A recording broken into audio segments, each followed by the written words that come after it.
जिंदगी हमेशा अपने स्वभाव में आने से पहले संकट का इंतजार करती है। Hello guys, this is Bharti है। So today we are going to learn structure of stomata. आज हम रंध्र की संरचना के बारे में पढ़ने जा रहे हैं। चीजें बहुत आसान है, एकदम रिलैक्स हो जाइए, अपने माइंड को एकदम फ्री रखिए। सो बढ़ते हैं हमारे टॉपिक की तरफ। देखिए स्टूडेंट्स, जो रंध्र होता है, जो आपका स्टोमेटा होता है, वो लीव्स यानी पत्ती में पाया जाता है। अब देखिए, रंध्र दो प्रकार के होते हैं, एक तो है खुला रंध्र और एक बंद रंध्र। दिन के समय जो रंध्र होता है वो खुलता है, क्योंकि दिन के समय प्रकाश संश्लेषण अर्थात फोटोसिंथेसिस की प्रोसेस होती है, जिसके थ्रू जो प्लांट्स हैं अपना भोजन स्वयं बनाते हैं। यानी हम कह सकते हैं कि पादप कैसे होते हैं, स्वपोषी होते हैं। और रात के समय रंध्र बंद होते हैं, जिस कारण जो प्लांट्स होते हैं वो अपना फूड यानी खाना स्वयं नहीं बना पाते हैं। देखते हैं हमारे रंध्र की संरचना। देखिए स्टूडेंट्स, ये है रंध्र की संरचना दिन के समय। अब देखिए, जो रंध्र छिद्र है दिन के समय ये खुला है, ठीक है। अब देखिए, ये जो दो आपको नजर आ रही है द्वार कोशिका यानी गार्ड सेल। गार्ड का क्या काम होता है? रक्षा करना, सुरक्षा करना, ठीक है।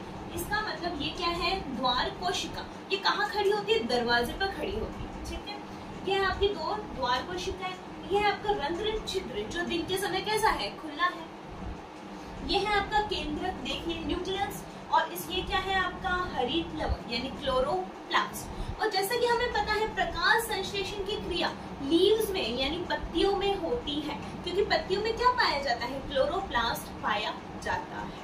ये है आपकी खुले प्रकार का रंध्र। अब देखिए बंद प्रकार का रंध्र, उसमें रंध्र छिद्र देखिए गौर से, ये बंद है, ठीक है।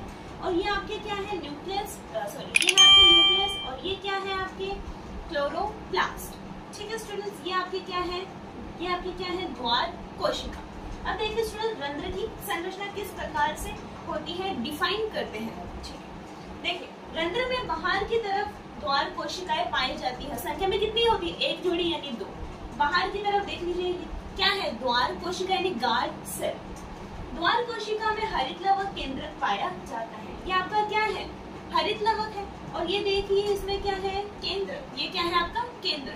जैसे कि मैंने आपको बताया, द्वार कोशिकाओं में हरित लवक तथा केंद्रक पाया जाता है। आगे देखिए, रंध्र दिन के समय खुलता है, क्योंकि दिन के समय प्रकाश संश्लेषण की क्रिया होती है। रंध्र दिन के समय खुलता है, क्योंकि दिन के समय क्या होता है? सनलाइट होता है, जिसके थ्रू क्या होता है? फोटोसिंथेसिस अर्थात प्रकाश संश्लेषण होता है। और इस प्रोसेस के थ्रू जो प्लांट्स होते हैं वो अपना भोजन स्वयं बनाते हैं। आगे देखिए, तथा दिन के समय ही प्रकाश संश्लेषण की क्रिया होती है, जैसा कि मैंने आपको बता दिया, और पादप अपना भोजन बनाते हैं। अब देखिए स्टूडेंट्स, जो प्लांट्स होते हैं वो क्या रिलीज करते हैं? O2 गैस, जो हम श्वास में यानी रेस्पिरेशन में, ब्रीथिंग में लेते हैं। और हम रिलीज कौन सी करते हैं? CO2। और प्लांट्स में क्या डालते हैं? पानी। और किसकी प्रेजेंस में? सनलाइट की प्रेजेंस में ये प्रोसेस होती है। अब देखिए, हम कौन सी गैस रिलीज कर रहे हैं? CO2। और क्या डाल रहे हैं? पानी। और ये सनलाइट की प्रेजेंस में अपना फूड फॉर्मेशन कर रहे हैं। और इसके थ्रू क्या बन रहा है? Glucose C6H12O6। आप इसे ऐसे याद कर सकते हो, 6-12-6, 6-12-6, 6-12-6।